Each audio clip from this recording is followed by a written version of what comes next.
이 시간에도 하나님의 크고 놀라운 은혜와 사랑이 우리 가운데 충만하게 임하기를 바랍니다. 오늘 함께 나눌 말씀의 제목은 음녀와 음녀가 탄 짐승의 비밀입니다. 한번 따라서 합시다. 음녀와 음녀가 탄 짐승의 비밀. 예. 오늘 본문 앞에서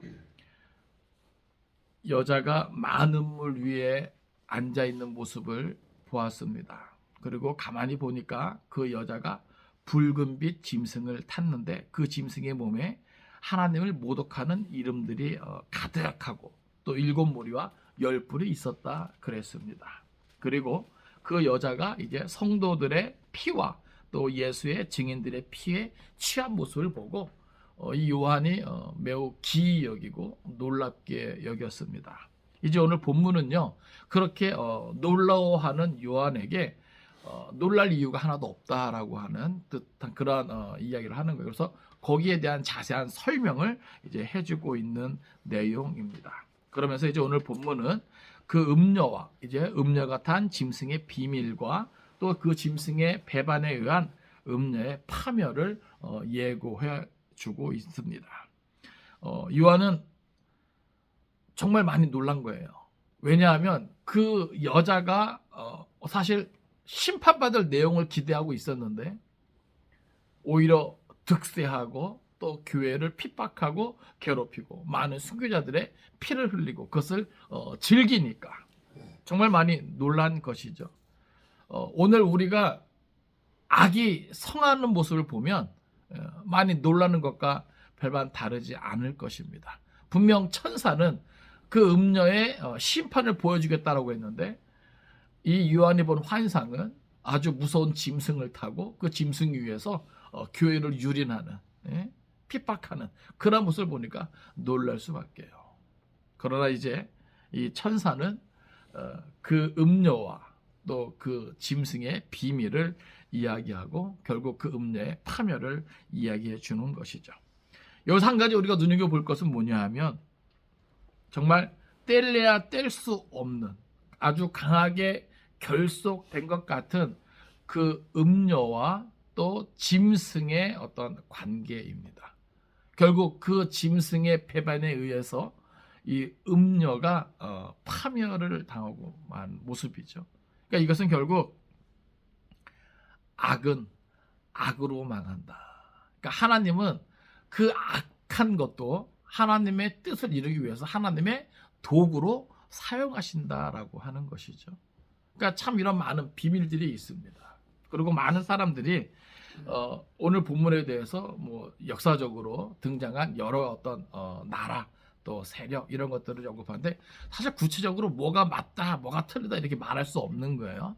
그러나 중요한 것은 이 모든 일들로 인해서 하나님은 우리가 영적으로 더욱 강하게 무장하길 원하신다는 것이고 분명 이러한 때가 있다라고 하는 거예요. 그러니까 해석은 여러 가지 다양합니다. 분분합니다. 저 같은 경우도 실제로 그것이 역사적으로 뭐 어떤 뭐 나라다, 어떤 뭐 연합이다 이렇게 말할 수 없는 것이죠. 그러나 중요한 것은 결국 종말을 향해서 나아가고 이 종말의 때에 이 다양한 모습이 나타나겠구나. 그리고 그 가운데 반드시 있어질 모습은 교회가 박해를 받겠구나. 그리고 많은 순교자의 피를 흘리겠구나. 그러니까 요즘 되어지는 일들을 보세요. 한국 교회의 모습만 봐도 정말 앞을 모르는 거예요. 멀쩡해 보이던 교회의 모습, 목회자들의 모습, 성도들의 모습이 너무 한쪽으로 치우쳐가고 있는 거거든요. 오히려 세상에 손가락질 받고 또 세상 나라들의 모습을 보세요. 트럼프 대통령 취임하면서 세계 질서가 막 어우스해지잖아요. 유럽은 이제 미국과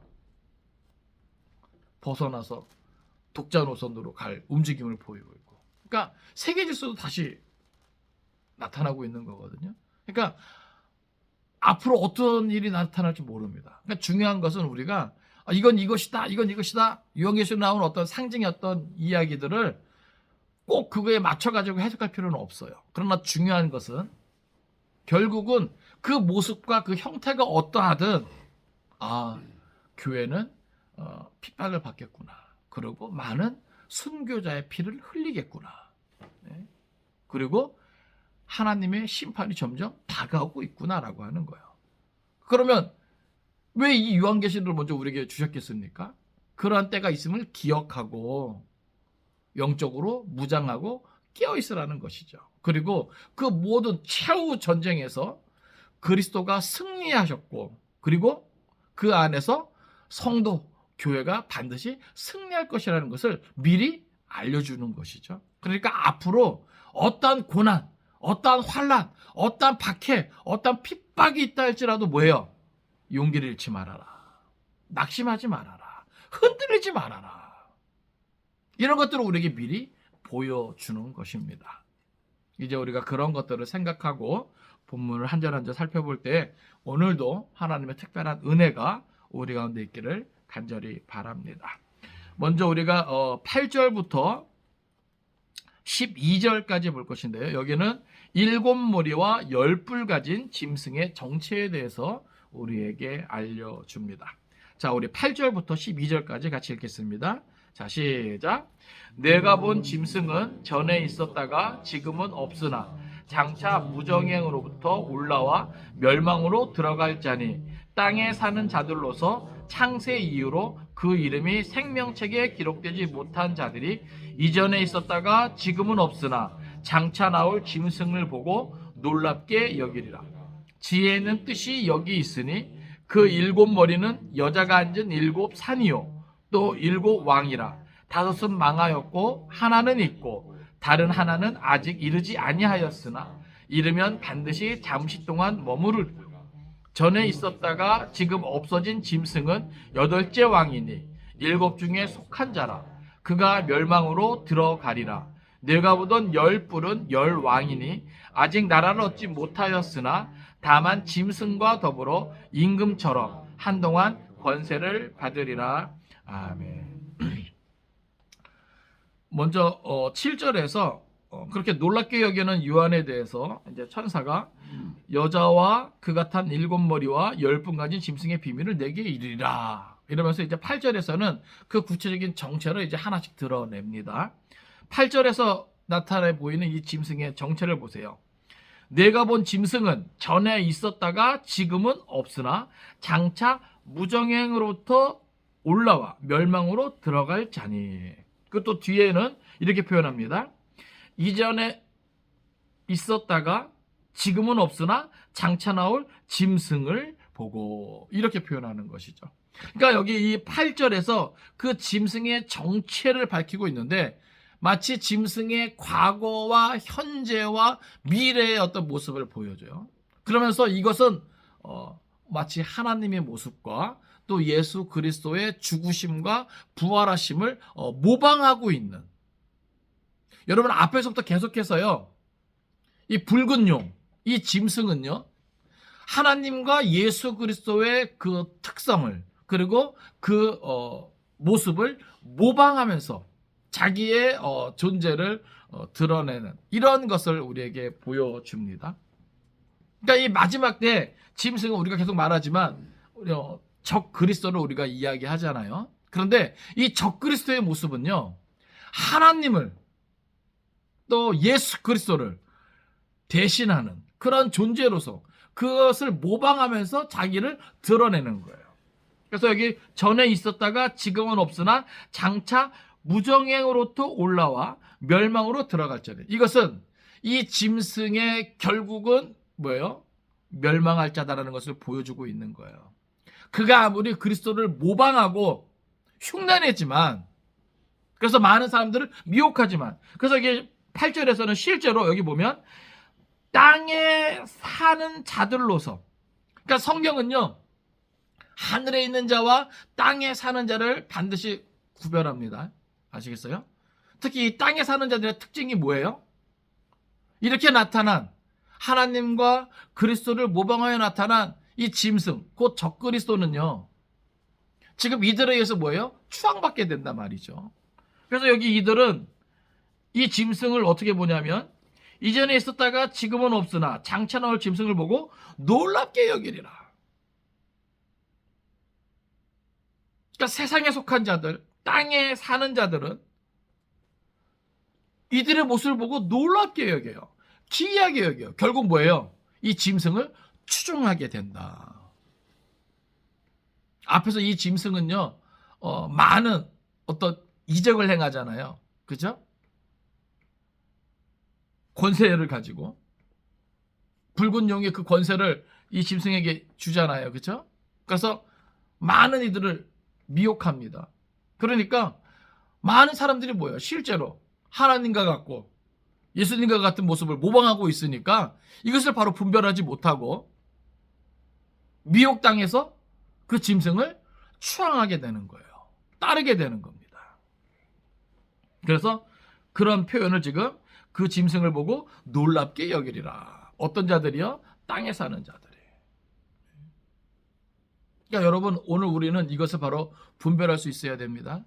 아시겠어요? 그러니까 이 마지막 때 종말의 시대를 살고 있는 우리는 뭔가 드러난 어떤 기적, 어떤 권세, 많은 물질, 이거에 휩쓸리면 안 돼요. 오늘날 한국교회가 이런 것 때문에 많이 휩쓸리는 모습을 봅니다. 지금 탄핵 정국 속에 교회가 보이고 있는 모습이 참 너무 안타까워요. 그러니까 정말 요한계시록에서 말하고 있는 어떤 이러한 짐승의 권세로 말미암아 한국교회가 막 이렇게 흔들리는 것 같은 이런 모습이 비춰지는 거예요. 그래서 9절에는 지혜가 필요함을 말합니다. 지혜 있는 뜻이 여기 있으니. 하나님께서 주시는 지혜를 통해서 이 일들을 바로 뭐예요? 분별할 수 있는 것이죠. 그리고 분별해야만 하는 거예요. 그러니까 우리는 하나님께로부터 뭐예요? 성령 안에서 그 지혜를 얻어야 됩니다. 그래서 바로 깨달아 알아야 되겠고 분별할 수 있어야 되겠고 성경에서 말하는 대로 믿음의 담대함을 가지고 행동할 수 있어야 되겠죠. 9절에 보면 지혜 있는 뜻이 여기 있으니 이제 구체적으로 풀어주는 거예요. 그 7 머리는 여자가 앉은 7 산이요.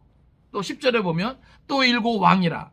5은 망하였고 하나는 있고 다른 하나는 아직 이르지 아니하였으나 이르면 반드시 잠시 동안 머무르리라. 저기 보면 7 머리는 7 산이고 또 7 왕이라 그럽니다. 지금 여자가 짐승을 탔는데 그 짐승의 모습은 7 머리와 10뿔을 가졌잖아요. 근데 그 7 머리에 대한 해석이 7 머리가 7 산이에요. 옛날부터 여기서 이 7 산이라고 표현된 이 표현은요, 로마를 지리적으로 나타낼 때 사용했던 그런 표현입니다. 실제로 로마는요, 7개의 그런 언덕, 어떤 이런 지형적으로 그렇게 이제 형성된 나라가 로마라고 하는 거죠. 그러니까 요한 당시 어떻게 보면 거대한 큰 성 바벨론과 같은, 그래서 하나님을 대적하고 믿는 이들을 박해하는 그 모습은 정말 로마였을 거예요. 그러나 제가 요한계시록 말씀 전하면서 계속 강조한 것은 비록 요한 당시는 이것이 로마 제국이었으나 이것은 뭐예요? 종말의 때 나타나는, 그죠? 오고 또 오는 모든 세대 속에서 나타나는 하나님을 대적하고 하나님의 백성들을 핍박하는 그런 모든 것을 말한다 그랬어요. 그런 세력을 다 총칭하는 거예요. 그러니까 이 당시 요한은 이 로마 제국에 대해서 말하고 싶었겠으나 드러내놓고 말할 수는 없잖아요. 그죠? 유배간 상황 속에서. 그러니까 이런 표현들을 쓰는 것이죠. 7 머리는 그 여자가 앉은 7 산이요. 또 7 왕이라. 근데 여기 7 왕을 말하면서는요, 5은 망하였고 하나는 있고 다른 하나는 아직 이르지 아니하였으나. 그러니까 많은 사람들이 역사적으로 나타났던 어떤 그런 왕국들을 이야기해요. 근데 여러분, 그건 아니라고 하는 것이죠. 예? 중요한 것은 뭐냐면 이러한 표현들을 통해서 요한은 뭘 강조하냐면 종말의 긴박성을 강조하는 거예요. 그리고 이러한 어떤 사단적인 어떤 세력, 권세는 계속해서 뭐예요? 이어져 오고 있다. 망한 것 같으나 다시 또 생겨나고, 망한 것 같으나 다시 생겨나고. 이해되십니까? 역사적으로 실제로 그렇게 하나님을 대적하고 교회를 핍박했던 그런 나라들이, 제국들이 존재했었단 말이죠. 근데 그런 제국들이 뭐예요? 무너졌어요. 다시 또 일어날 것 같지 않았지만 뭐예요? 또 일어나고 한다는 것이죠. 그러니까 결국 이런 표현들을 통해서 유아는 뭘 강조하냐면 결국 최후 종말의 긴박성. 그러니까 반드시 있게 될 그러한 종말의 긴박성을 전하려고 하는 그러한 의도가 있다는 것입니다. 그래서 뭐예요? 다른 하나는 아직 이르지 아니하였으나 이르면 반드시 잠시 동안 머무르리라. 그러니까 이러한 짐승의 권세는, 이 세상의 권세는 한정적이라는 거예요. 제한적이라고 하는 겁니다. 왜요? 모든 것이 하나님의 구속사 안에서, 하나님의 뜻과 계획과 섭리 안에서 되어질 것이기 때문에 그래요. 여러분, 세상 권세가, 세상의 그 어떠한 제국, 열국이 영원할 것 같지만 절대 그렇지 않다니까요. 예전에 로마가 진짜 이렇게 무너질 줄 누가 알았겠습니까? 그쵸? 바벨론 제국이 무너질 줄 누가 알았겠습니까? 그쵸? 그 전에. 예? 페르시아가 무너질 줄 누가 알았겠습니까? 예? 역사적으로 나타난 그런 많은 제국들을 봐도 그렇다 말이죠. 예?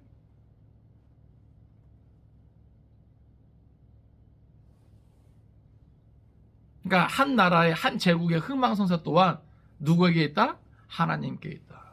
예? 역사의 뒤안길에서 그 모든 역사의 수레바퀴를 끌고 가시는 분은, 이끌어 가시는 분은 결국 여호와 하나님이시다. 그러니까 우리는 역사의 주관자 되시는 그 하나님을 인정해야 돼요. 그 하나님을 바로 알아야 되는 것이고, 그 하나님 뜻이 무엇인가 우리는 살필 수 있어야 하는 것입니다. 그러니까 이렇게 일곱 머리에 대해서 우리에게 이야기해줘요. 결국은 이 일곱 머리를 통해서 뭐예요? 이 세상 권세를 말하는 거죠. 하나님을 대적하고 또 믿는 이들을 핍박하는 그러한 세상 나라, 세상 권세. 이 나라는 마지막 최후 종말까지 뭐예요? 계속 등장하고 나타날 것이지만 그 형태가 어떠한지 몰라요. 그죠?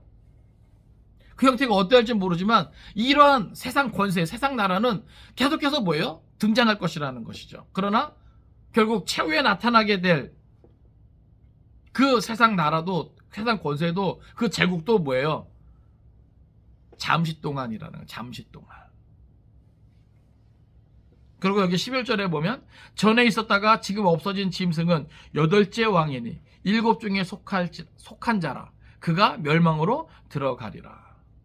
그러니까 전에 나타났던 그 왕들 가운데 진짜 짐승이 있었다는 것이죠. 그 짐승이 뭐예요? 다시 8째 왕으로 다시 나타난다라고 하는 거예요. 그러면서 여기 뭐라고 말하냐면 그가 멸망으로 들어가리라. 이제 최후 전쟁에서 패하고 멸망 가운데 들어간다는 거죠. 그러니까 결국 짐승의 최후를 밝혀두고 있는 거예요. 중요한 건 뭐다? 망하게 된다. 심판받게 된다. 멸망하게 된다라고 하는 것이죠. 그리고 12절에 보면 내가 보던 10뿔은 열왕이니 아직 나라를 얻지 못하였으나 다만 짐승과 더불어 임금처럼 한동안 권세를 받으리라. 자, 이게 10뿔도, 뿔은 권세를 나타내는 거거든요. 근데 여기 보면 10뿔도 뭐예요? 열왕이라는 거예요. 그러니까 세상 열방이죠. 그 나라들이 어떤 나라들인지 몰라요. 예? 어떤 이는 뭐 유럽 공동체라고 하는 말도 있고요. 예? 그러니까 예전에 그런 목사님들 많았거든요. 그리고 예전에 이제 중공, 그죠? 중국 이제 중공 어떤 이런 관련해서 말씀하시는 분도 많았고. 그러나 그 공동체가 어떠하든, 그 나라가 어떠하든 중요한 것은 그러한 세상 권세, 예? 그런 세상 나라들이 있다는 것이죠. 그러게 보면 아직 나라를 얻지 못하였으나, 이거는 미래적인 사건이에요. 그러나 혹 어떤 그러한 강력한 어떤 세상 나라가 등장하고 연합이 등장할지라도 다만 뭐예요? 여기 보면 짐승과 더불어. 그러니까 그 나라를 얻고 그 힘을 얻고 그 권세를 얻는다지만 그것은 누가 더불어요? 짐승과 더불어. 다시 말해서 앞으로 어떤 공동체가 될지 몰라요. 근데 저는 어제 이제 뉴스를 보면서 지금 트럼프가 우크라이나를 버리고 그러면서 유럽이 지금 하나로 뭉치고 있거든요. 그러니까 이거 뭐지? 진짜로? 이럴 수도 있는 건가? 예? 이제 그들 독자적으로 예? 그런 어떤 뭐라 그럴까요? 자국에 대한 보호 어떤 이런 것들을 어떻게 군비 구축을 이제 일을 하는 것이죠 이제. 그러니까 지금 미국, 러시아, 중국과 더불어서 이제 유럽 연합이 이제 자기들만의 어떤 힘을 갖기 위해서 지금 모이고 있는 거예요. 그러니까 지금 세계 질서가 이렇게 돌아가고 있어요. 예? 그러니까 앞으로 어떤 질서가 어떻게 재편성될지 모르겠어요. 힘겨루기 하는 것 같아요. 근데 요한계시록에 딱 이런 말씀들이 있는 것이죠. 예?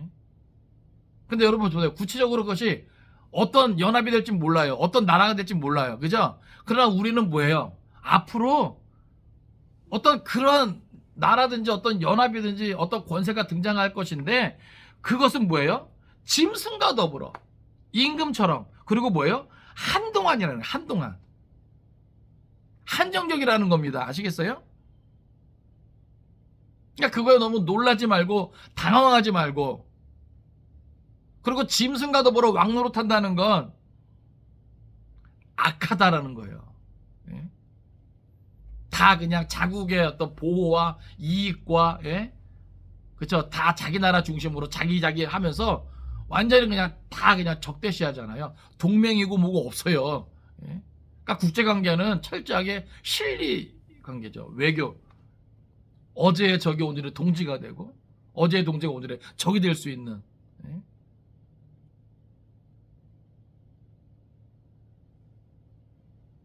근데 우린 기억해야 돼요. 앞으로 어떠한 나라, 어떠한 연합, 어떠한 권세가 등장할지라도 그들은 반드시 뭐예요? 짐승과 더불어 세상에서 왕노릇할 거란 말이죠. 그래서 결국 뭐예요? 그러한 짐승의 악한 어떤 이런 것들을 따라서 행동으로 나타나게 될 겁니다. 결국 거기에는 뭐가 따르겠어요?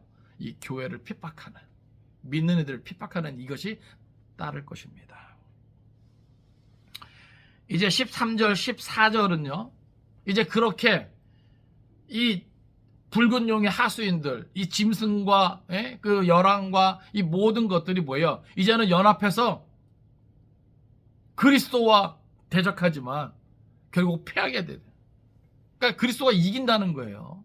그리고 믿는 이들도 그래서 택함 받은 자들도 그리스도와 더불어 이긴다라는 것을 우리에게 보여줍니다. 자, 우리 13절, 14절 같이 읽겠습니다. 자, 시작. 그들이 한 뜻을 가지고 자기의 능력과 권세를 짐승에게 주더라. 그들이 어린 양과 더불어 싸우려니와 어린 양은 만주의 주시요 만왕의 왕이심으로 그들을 이기실 터이요 또 그와 함께 있는 자들 곧 부르심을 받고 택하심을 받은 진실한 자들도 이기리로다. 아멘. 자, 여기 보면 이 열왕이 한 뜻을 가지고 자기의 능력과 권세를 짐승에게 줍니다.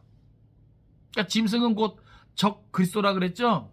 이 적 그리스도는 결국 뭐예요? 그리스도를 대적하는 거예요. 하나님을 대적하는 거예요. 그러니까 결국 이 세상 권세가 그렇게 하나가 된다 이 말입니다. 그래서 앞에서 보면 우리가 그 여자가 성도들의 피와 예수의 증인들의 피에 취한지라 이것을 유한히 보잖아요. 그죠? 그러니까 이들은 더 나아가서 뭐예요? 그리스도와의 어떤 최후 전쟁을 할 정도로. 그러니까 그들은 이런 일에 뭐예요? 하나가 되는 거예요. 그러니까 악한 일에 하나가 되는 거예요. 다 겉으로는 뭐예요? 자국의 이익을 위해서, 우리 연합의 이익을 위해서 다 실리 외교를 하는 것 같지만 결국은 이것이 또 하나의 영적인 전쟁인 것이죠. 왜요? 이 모든 세상 나라 권세의 뒤에 누가 있어요? 붉은 용, 그 용의 하수인 짐승이 있단 말이에요. 적그리스도가 있단 말이에요. 특별히 여기 그들이 한 뜻을 가지고 자기의 능력과 권세를 짐승에게 주더라 이랬을 때 이 표현은 상당히 능동적인 표현이 강조되어 있어요.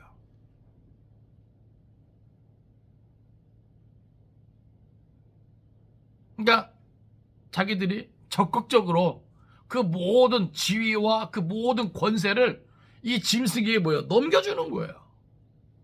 그리고 그 짐승은 뭐예요? 그 모든 힘을 다해서 뭐예요? 그리스도에게 대적하는 것이죠. 그래서 여기 14절 보면 그들이 어린 양과 더불어 싸우려니와. 그래서 성경은 분명히 밝혀두고 있습니다. 어린 양은 만주의 주시요 만왕의 왕이심으로 그들을 이기실 터이요. 할렐루야. 예? 그러니까 여러분 두려워하지 마시기 바랍니다. 아시겠어요?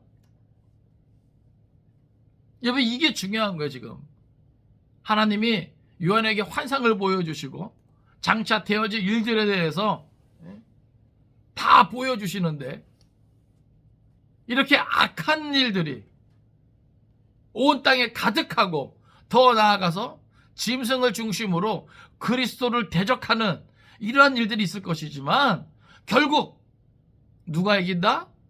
어린 양 대신 그리스도가 이기신다. 왜요? 그분은 만주의 주시요 만왕의 왕이시기 때문이다. 비록 이 세상 권세를 가지고 있다고 자기가 왕인 것 같지만 결국 그 왕 중에 왕 대신 참된 통치자 되시는 그 어린 양 대신 그리스도에게는 상대가 안 된다. 상대가 안 된다. 그러니까 그리스도의 승리를 보여주고요. 그것만이 아닙니다. 여기 보면 또 그와 함께 있는 자들, 곧 부르심을 받고 택하심을 받은 진실한 자들도 이기리로다. 할렐루야. 네? 여러분 이게 복음이죠.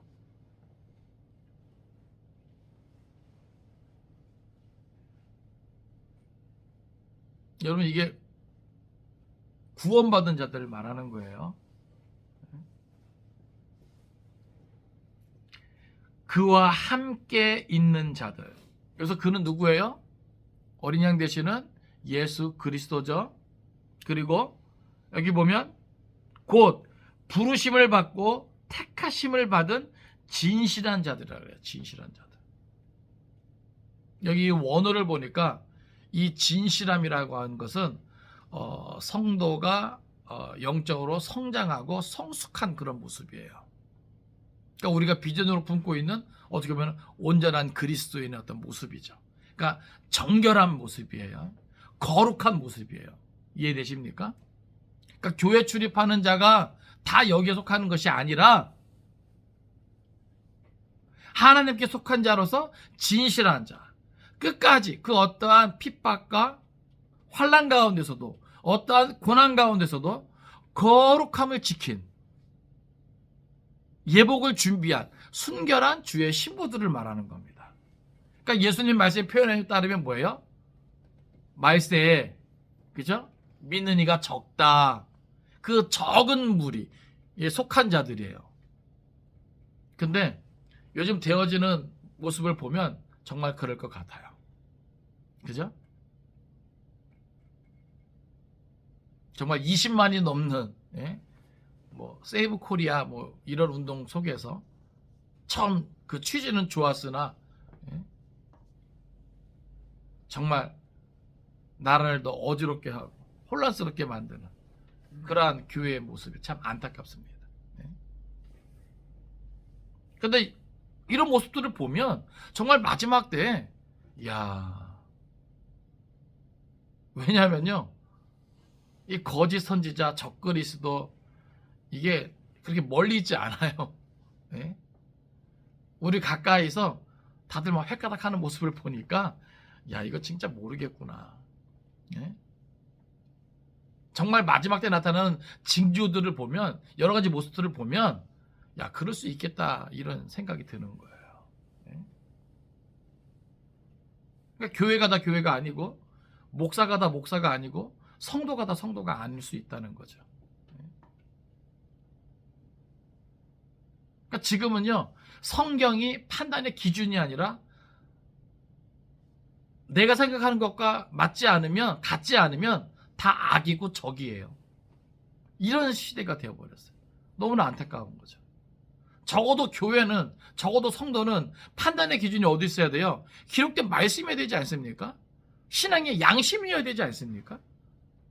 선과 악, 옳고 그름을 바로 분별하고 판단하고 행동해야 되는데, 교회가 그걸 내팽개친 것 같아요.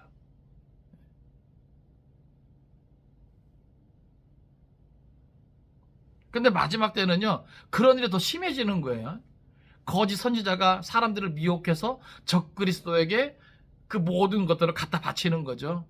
세상의 왕들도 그 모든 권세를 적그리스도에게 갖다 바치는 거죠. 그러니까 많은 무리가 마지막 때에 뭐예요? 이마나 그 손에 짐승의 표를 받을 수밖에 없는 거라고요. 그러니까 이런 기록들을 통해서 우리는 뭐의 필요성을 느낍니까? 더 영적으로 무장해야 되겠다. 더 올바른 신앙을 지켜야 되겠다. 그러니까 우리는 신앙은 신앙이고 삶은 삶이고 이렇게 생각하는 사람들이 많잖아요. 그죠? 근데 이제 앞으로는요, 이게 그렇지 않을 거예요, 여러분. 왜요? 실제 그런 것들을 느낄 때가 점점 다가오고 있다는 것이 확 느껴져요. 우리의 삶에 직접적인 영향, 어떠한 신앙 노선을 취하느냐에 따라서 내 어떤 경제 활동의 어떤 이 범위가 달라질 수 있다는 것이거든요. 여러분, 이거 심각합니다. 아시겠어요? 마치 이 로마 시대 당시 황제 숭배 사상이 강요되는 것과 같은 그런 어떤 신앙의 강요. 그러니까 많은 사람들이 그런 짐승의 표를 받을 수밖에 없는 거 아니겠습니까? 근데 실제로 이런 일들이 일어날 수도 있겠다. 아니면 뭐예요? 완전히 마녀 사냥 당하는 것처럼. 그러니까 양쪽에서 공격당하는 거예요. 진실한 교회는. 세상에서 완전히 다 그냥 한통 속으로 싸잡아서 그냥 공격당하고, 또 그런 무리들 안에서 자기들과 함께하지 않는다고 공격당하고, 양적으로 치여요. 양적으로. 진실한 목회자, 진실한 성도들은, 진실한 교회는 그런 상황 속에서 먹고 사는 것까지 문제가 생기면요, 어느 누가 이 진실한 신앙에, 성경 중심의 신앙에 매달릴 수 있겠습니까? 그럼 우리가 지금 아니란 가운데 신앙생활하는 게 아니에요. 그러면 안 된다는 거예요. 정신 똑바로 차려야 된다는 거예요. 분명히 이러한 때가 있고 이런 시대가 정말 머지않은 것 같은 그런 분위기. 이 세계 질서와 우리나라 안에서 되어진 일들을 보니까 정말 마지막 때에 세상이 막 어지럽고 혼란스럽게 되고 정말 죄악이 관영해지고, 지금 교회 밖에 사람들을 보면요, 그냥 교회는 다 한통 속으로 보는 거예요.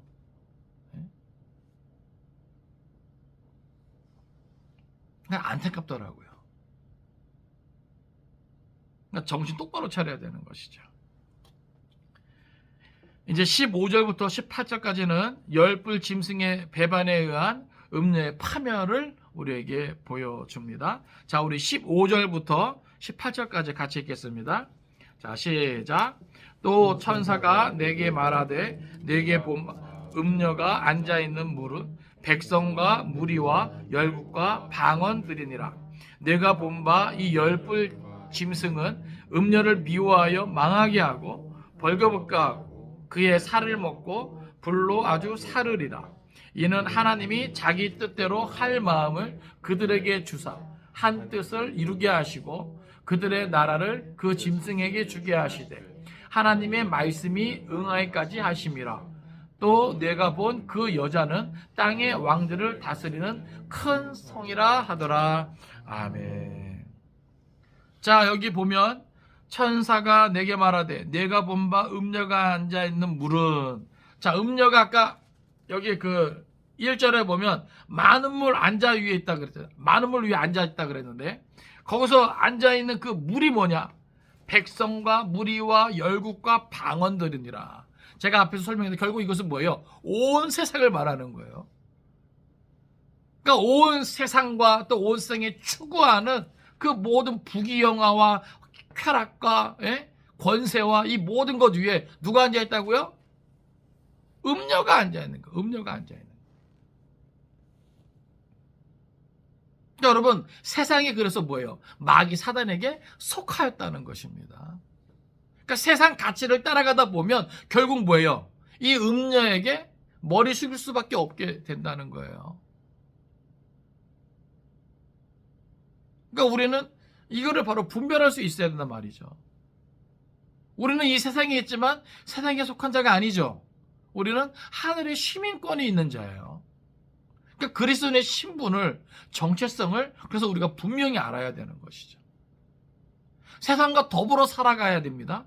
그러나 세상에 속하지는 말아야 돼요. 우리는 세상 속에서 하나님께서 맡겨주신 하나님의 일들을 감당하면서 그렇게 존재해야 되는 것이지, 세상에 집어 삼킨 바 되어서 세상 따라가는, 세상에 속한 자로 살아가서는 안 된다 이 말이에요. 왜요? 그 세상 위에 군림하고 있는 이가 누구일까?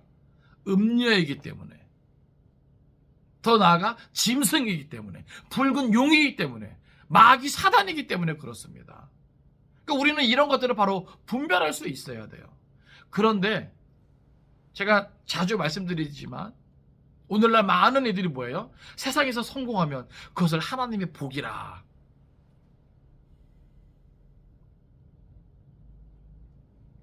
그러니까 마치 세상에서 성공하지 못하면 하나님께 저주받은 것 같은 그런 분위기가 되어버렸어요.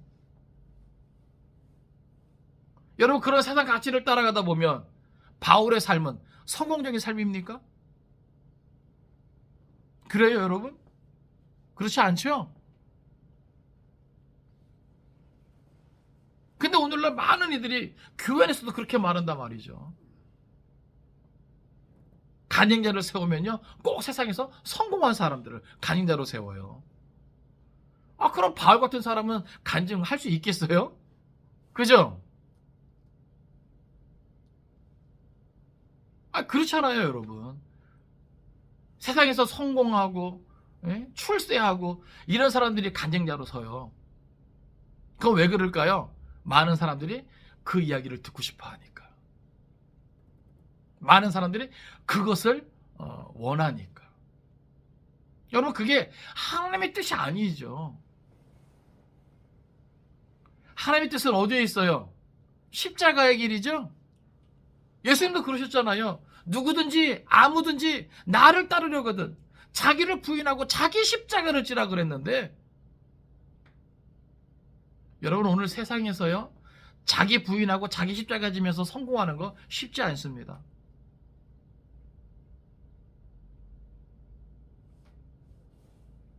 그렇다고 제가 세상에서 성공한 사람들을 정죄하는 게 아니에요.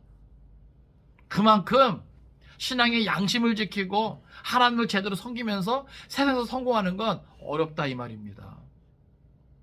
그래서 중요한 건 뭐냐면, 내가 비록 세상에서 성공하지 못한다 할지라도 진실한 신앙을 지키기 위해선 그것을 포기할 수 있는 용기가 필요하다는 거예요. 오늘 시대는. 아시겠습니까?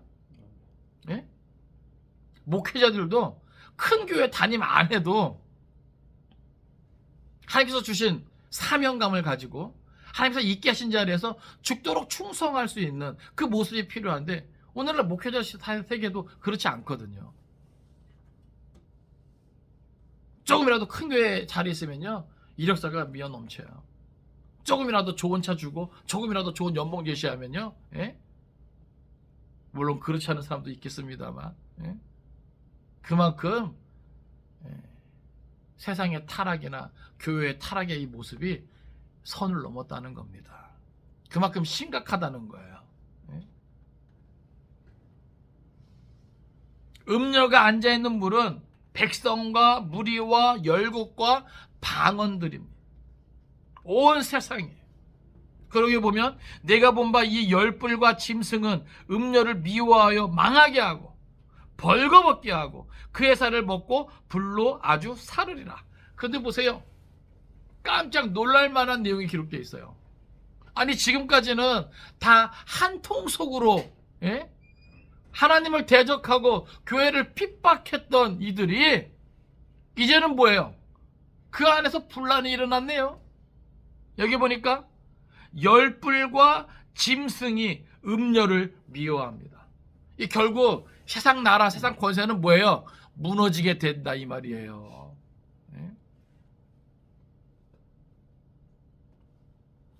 그러니까 세상 나라, 세상 권세가 영원할 것 같잖아요. 그렇죠?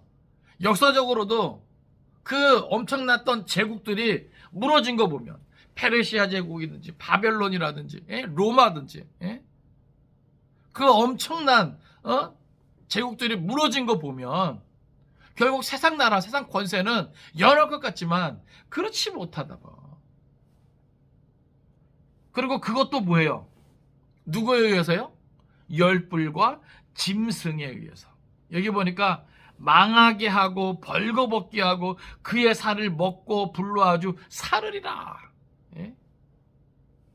심각할 정도로 결국 이 세상은 망하게 되어 있는데 짐승에 의해서 악은 악으로 망하게 되는 거예요. 우리 성경 한번 찾아볼까요? 골로새서 2장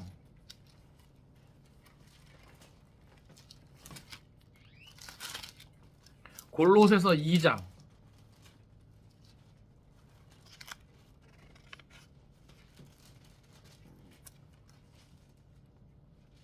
15절입니다. 골로새서 2장 15절. 골로새서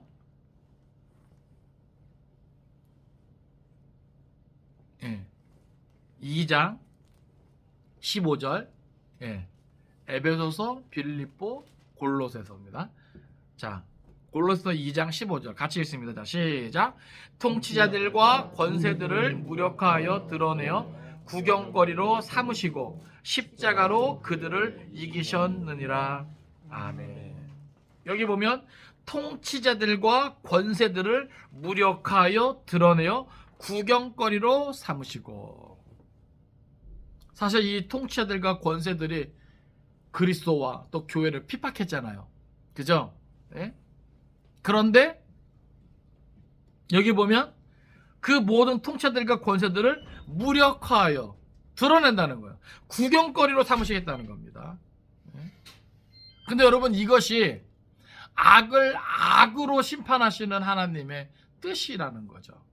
그래서 17절에 보면 다시 본문으로 돌아오세요. 17절에 보면 이는 이게 이제 이유를 나타내는 거죠. 왜 이렇게 열불과 짐승이 음녀를 미워하고 이렇게까지 물어뜯고 망하게 하는가? 17절에 그 이유를 보여줘요. 이는 하나님이 자기 뜻대로 할 마음을 그들에게 주사 한 뜻을 이루게 하시고 그들의 나라를 그 짐승에게 주게 하시되 하나님의 말씀이 응하기까지 하심이라. 이게 다 뭐예요? 이렇게 악을 악으로 심판하시는 이것이 하나님의 말씀의 성취로 주어지고 있나요? 우리 성경 찾아보겠습니다. 잠언 16장 4절.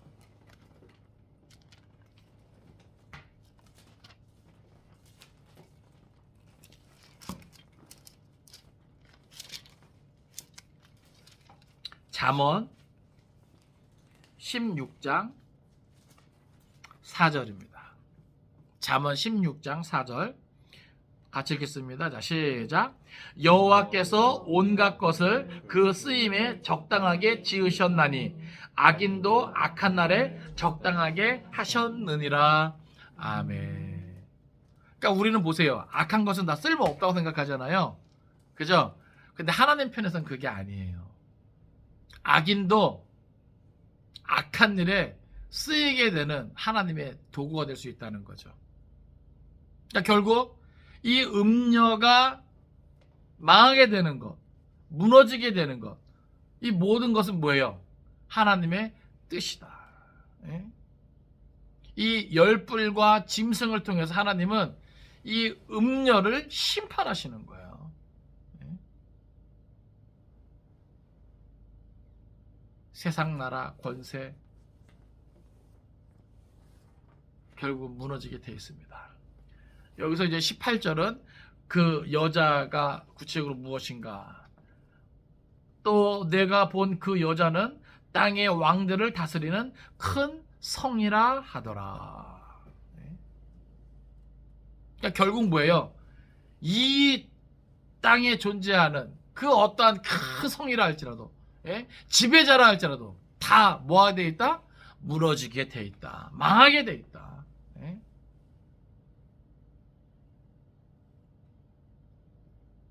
깨달으시기 바랍니다.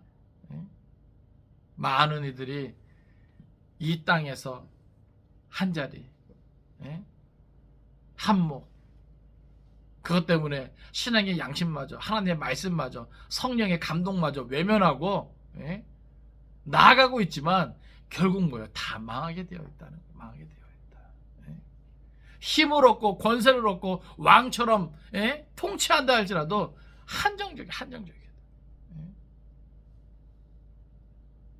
다 뭐예요? 나중에 땅을 치고 후회하게 된다.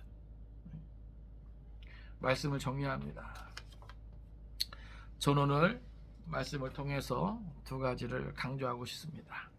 하나는 세상은 마지막이 가까울수록 교회를 박해하는 일에 일치단결할 것이다 라고 하는 거예요. 이 세상에 등장하는 나라, 연합, 권세가 어떤 모양일지는 모르겠어요. 그리고 구체적으로 어떠한 나라가 어떠한 연합이 교회를 힘들게 하고 박해하게 될지 모르겠어요. 그러나 중요한 것은 반드시 그런 일이 있게 된다. 왜냐하면 여자가 성도들의 피를 흘리는 것을 즐기기 때문에, 그것에 취하였기 때문에, 결국 그 모든 것이 뭐예요? 붉은 용, 마귀 사단의 그러한 계획대로 되는 것이죠. 세상 나라, 세상 권세, 어떠한 존재가 등장한다 할지라도 결국 그들이 궁극적으로 하고자 하는 것은 결국은 교회를 핍박하고 박해하는 쪽으로 이 방향이 정해질 것이라 그 말이에요.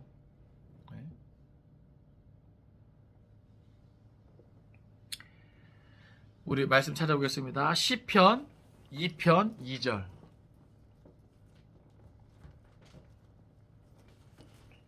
시편 2편 2절. 같이 읽겠습니다. 자, 시작. 세상의 군왕들이 나서며 관원들이 서로 꾀하여 여호와와 그의 기름 부음 받은 자를 대적하며. 아멘. 그 나라나 그 연합이나 그 어떤 권세가 어디가 되고 어떤 모습이 될지 몰라요. 그러나 중요한 것은 세상의 군왕들이, 관원들이 서로 꾀하여 여호와와 그의 기름 부음 받은 자를 뭐 한다고요? 대적한다는 거예요. 아시겠습니까? 또 하나 찾습니다. 사도행전 4장 27절. 사도행전 4장 27절.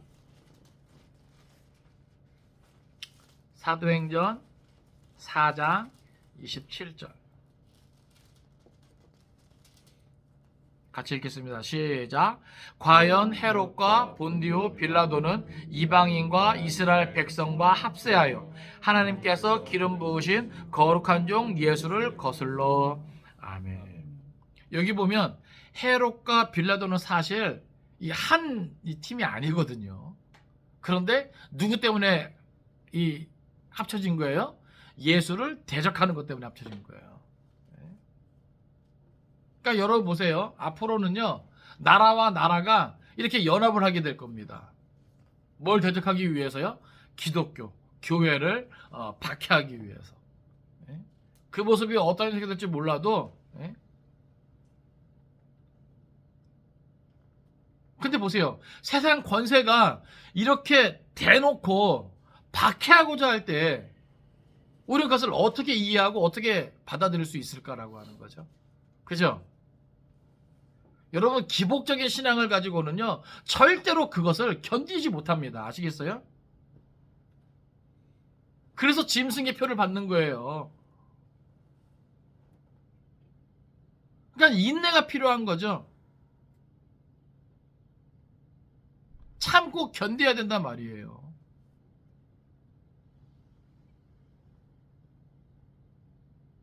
그러니까 우리는 그런 것들을 뭐예요? 각오할 수 있어야 됩니다. 아시겠어요? 그러니까 하나님께서 이걸 다 우리에게 모범답안을 보여주신 거예요. 그러니까 요한을 통해서 물론 그 시적인 상황도 있지만 이것은 단순히 그 시적인 상황 속에서만 필요한 게 아니죠. 이 세상의 결국 온 우주적인 하나님의 심판과 어떻게 보면 재창조에 대한 하나님의 구속사의 이야기를 우리에게 그 마무리되어짐을 보여주고 있는 거예요. 장차 되어질 일을 보여준 거예요. 그럼 이 말씀을 가진 자는, 그리고 이 말씀을 믿는 자는 어떻게 해야 돼요? 그렇게 알고 그것을 준비해야 되는 것이죠. 여기에 이 성경의 목적이 있는 거예요. 그래서 제가 이 두 번째를 강조하는 겁니다. 성경은 수수께끼 책이 아니라 성도를 영적으로 무장시키는 책이라는 거죠. 그러니까 우리는 이 성경을 가까이 하면서 우리가 영적으로 얼마나 더 무장되어야 되고 영적으로 얼마나 더 심각하게 각오해야 되는지를 우리는 알게 된다는 거예요. 성경을 읽으면 돈 버는 길이 보입니다. 성경을 읽으면 부자 될 수 있어요. 성경을 읽으면 성공할 수 있어요. 여러분, 이런 변질된 복음이 아니에요. 아시겠어요? 성경을 읽으면 장차 되어질 일들을 정확히 할 수 있어요. 그것을 준비할 수 있어요. 참 구원의 길을 걸어갈 수 있어요. 참고 견딜 수 있어요. 이런 내용이 증거돼야죠. 그죠? 내가 행복해지기 위해서 성경을 읽고 내가 부자 되기 위해서 성공하기 위해서 출세하기 위해서 성경을 읽는 게 아니라고요. 장차 되어질 일들에 대해서 분명히 알고 그것을 깨어 준비하기 위해서 우리는 성경을 읽어야 되는 거예요. 앞으로 일어나게 될 모든 일들을 바로 분별하기 위해서 마귀 사단에게, 음녀에게, 짐승에게 미혹당하지 않기 위해서 우리는 영적으로 무장해야 된다. 성경 찾아보겠습니다. 신명기 4장 2절. 구약성경 신명기 4장 2절.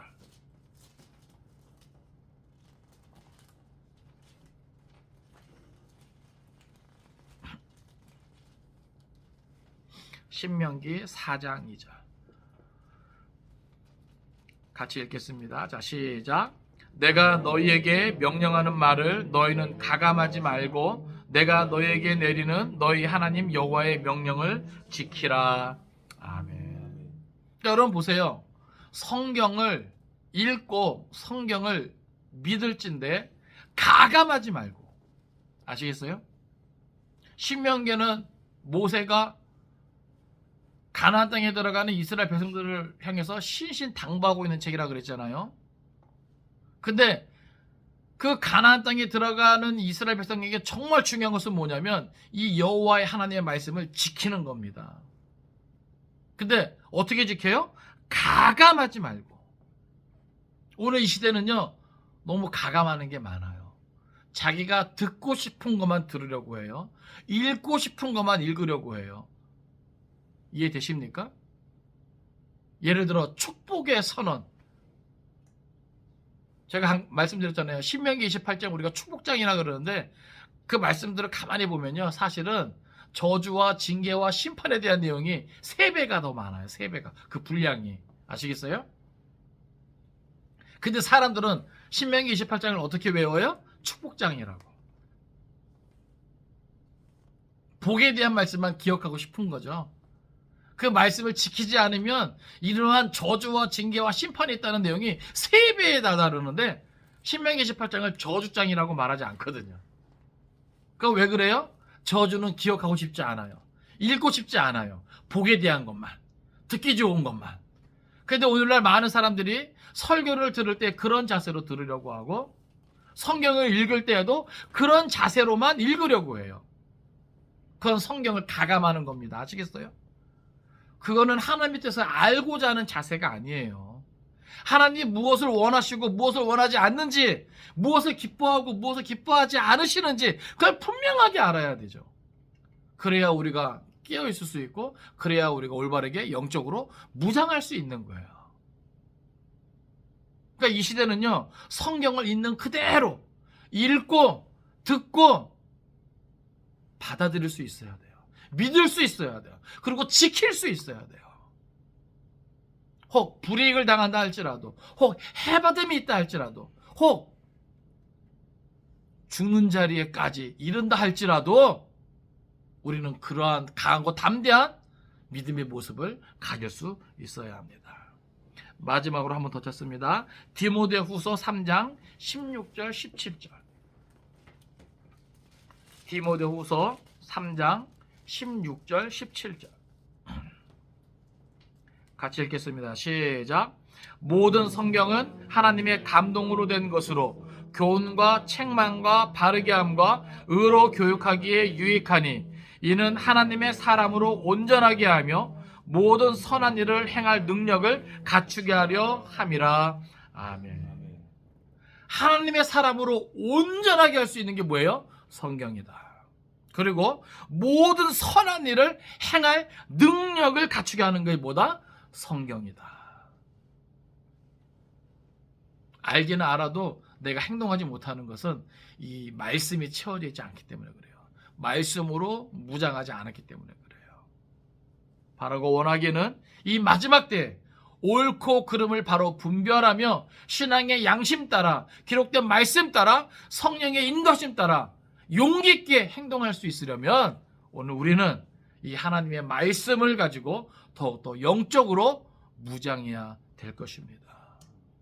바라고 원하기는 이 모든 일은 말씀대로 될 것인데 우리 성도들 한 사람 한 사람 더욱더 깨어있기를 바라고, 오늘 성경을 또 분명히 약속해 주셨습니다. 그리스도와 함께하는 자, 부르심을 받고 택하심을 받은 자, 진실한 자는 그리스도와 함께 반드시 이긴다 약속해 주셨습니다. 이 말씀 믿으시고 끝까지 잘 참고 견딜 수 있기를 바라고 주님과 함께 승리할 수 있는 은혜가 있기를 주님의 이름으로 축원을 드립니다. 기도하겠습니다.